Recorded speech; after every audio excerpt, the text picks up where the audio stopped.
બાળકના સામાજિકરણમાં કોનો અર્થપૂર્ણ ફાળો હોય છે? કુટુંબ. શક્તિ મનોવિજ્ઞાનનો સિદ્ધાંત કોણે પ્રસ્તુત કર્યો?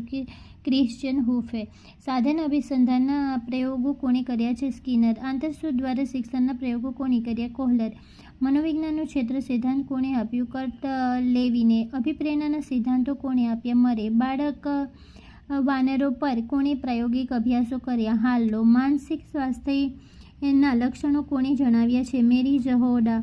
સંઘર્ષના 3 વિભાગો કોણે વેચ્યા છે? લાજરસ. સંઘર્ષના ક્ષેત્ર સિદ્ધાંત પ્રમાણે પૃથ્થકરણ કોણ કરે છે? કર્ટ લ્યુયન. વર્ગ વ્યવહારના પૃથ્થકરણ સાથે કોણ સંકળાયેલું છે? નેડ ફલેન્ડર્સ. વર્ગમાં જે બનાવો બન્યા તે નોંધ્યા પછી તેને શામાં નોંધવામાં આવે છે?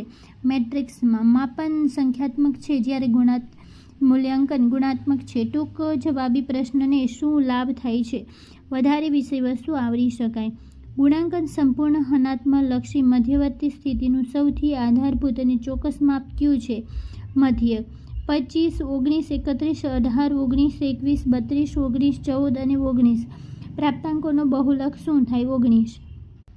નીચેનામાંથી કોને જ્ઞાનનો આધુનિક અસીમ જ્ઞાનનો સ્ત્રોત ગણીશું? ઇન્ટરનેટ.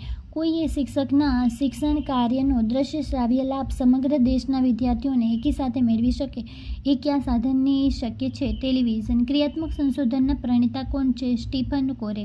ક્રિયાત્મક સંશોધન કેટલી વ્યક્તિઓ સાથે કરી શકાય છે? 1 કરતાં વધુ, પરંતુ લગભગ 10 જેટલી.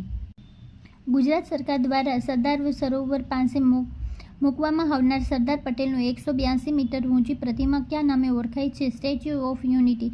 ગુજરાતની સંભવિત મેટ્રો રેલનો પ્રોજેક્ટ કયા 2 શહેરને જોડશે? અમદાવાદ, ગાંધીનગર. નીચેના પૈકી કઈ ભારતની વડી બેંક છે? RBI. સંયુક્ત રાષ્ટ્ર સંઘનું મુખ્યાલય ક્યાં આવેલું છે? ન્યૂયોર્ક. CABG કોની સાથે જોડાયેલી સર્જરી છે? હૃદય. ધ્યાનચંદ ટ્રોફી કઈ રમત સાથે જોડાયેલી છે? હોકી. ગુજરાતમાં એકમાત્ર આયુર્વેદિક યુનિવર્સિટી કયા શહેરમાં છે? જામનગર. સૌરાષ્ટ્રના ભાવનગર પાસે કઈ પ્રાચીન વિદ્યાપીઠ આવેલી છે? વલ્લભ.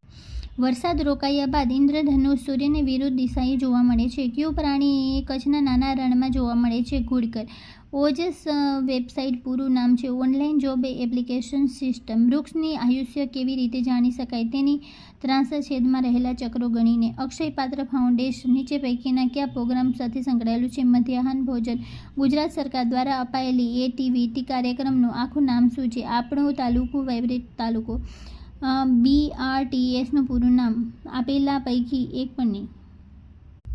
RTEનું પૂરું નામ શું છે? Right to education. તાજેતરમાં કયા મુખ્યમંત્રી નિધન હેલિકોપ્ટર